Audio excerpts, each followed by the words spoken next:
Hey, what's up, world? It's Jeff here. I want to take a moment and just talk about something that I see a lot of people kind of do, particularly adults. When they're trying to improve themselves, they're trying to learn something new. We have a tendency sometimes as adults to do what I call, I stole this actually from a friend of mine, Andrew. He calls it smart yourself stupid.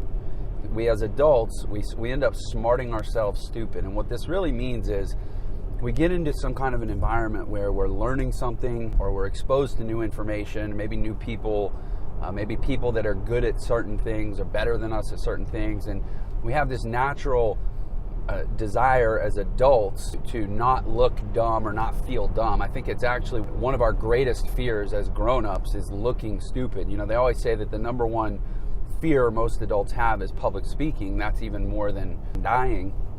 But I think that that's really a reflection of a deep fear of looking or feeling dumb, right?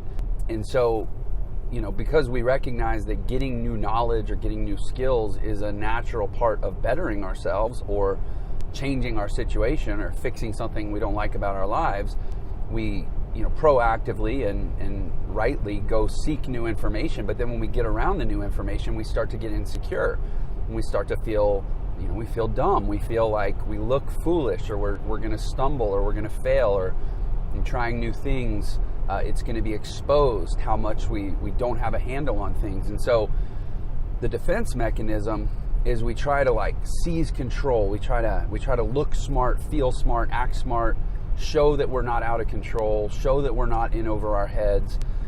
And in doing so, the energy of the moment or the environment or whatever you're doing, it shifts because, when you're learning, when you're trying to improve yourself or improve your life, you need to have this childlike openness to new information, new ideas, and kind of this calm willingness to, get into uncomfortable territory where you aren't in control and you're acknowledging and you're in fact embracing the fact that you kind of don't maybe know what you're doing.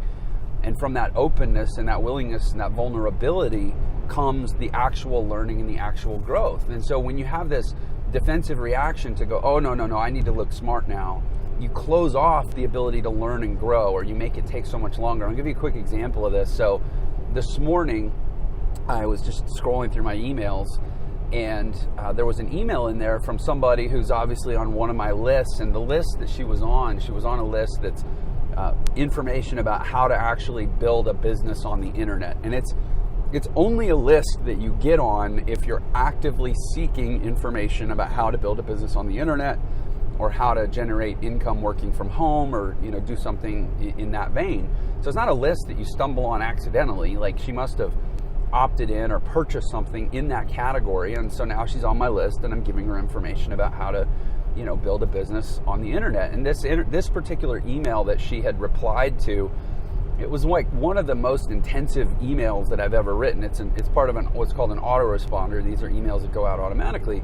But this email is the subject line, something like a scathing expose on the internet business industry or something. And it goes through the different business models online and it breaks them apart, and it looks at a lot of the shaky claims that you see online, and it analyzes how to tell a legitimate opportunity from a spammy one or a scammy one. It talks about different keys to successful implementation. It's a really good email. I mean, it's one of the most in-depth emails I've written, and you could see in her response that this email probably triggered that, okay, I'm in over my head. Even though this is information I was seeking, I'm feeling uncomfortable because, for whatever reason, I'm not inside her head, but it was challenging or convicting her about something she needed to do, or maybe it made her feel embarrassed because she had fallen for a scammy opportunity in the past, or whatever, I don't know. But her response was, I must have a typo in the email somewhere, I don't know, but her response was, looks like somebody needs a proofreader for their spiel. I'm a great proofreader, maybe you should hire me. And I'm like, okay, you invited yourself to be on a list to get information about this particular thing. This email is full of information about that particular thing, and your response to the email was to hone in on the one buried little typo in the email that apparently exists somewhere. Maybe it doesn't, I don't know. I actually scanned it and didn't see it. and tell me that I need a proofreader. Like, thank you, but I'm fine.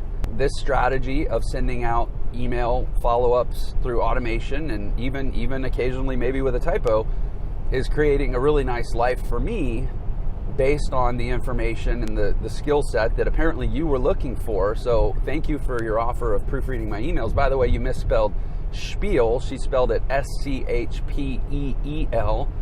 which is not correct, but that's not the point. Maybe I just had to get that in there. Anyway, just be on guard against this. When you say you want to learn something new, you say you want to get into unfamiliar territory, which learning and growth always involves some amount of unfamiliar territory. Don't lose the opportunity for gain by defensively, needing to show that you're not out of control, or that you are in command, or that you are smart, or that you do have it together. Because the reality is, as human beings, we're all a mess. Like, if we're all being honest, we're all pretty much in over our heads constantly. And frankly, the more we embrace that, and the more we are open to that and don't try to cover for that, the more learning and growth can actually happen in our lives. And usually it's the people that are the most comfortable being uncomfortable who end up actually succeeding and achieving the most. So that's my 2 cents for the morning. I will catch you next time. Take care.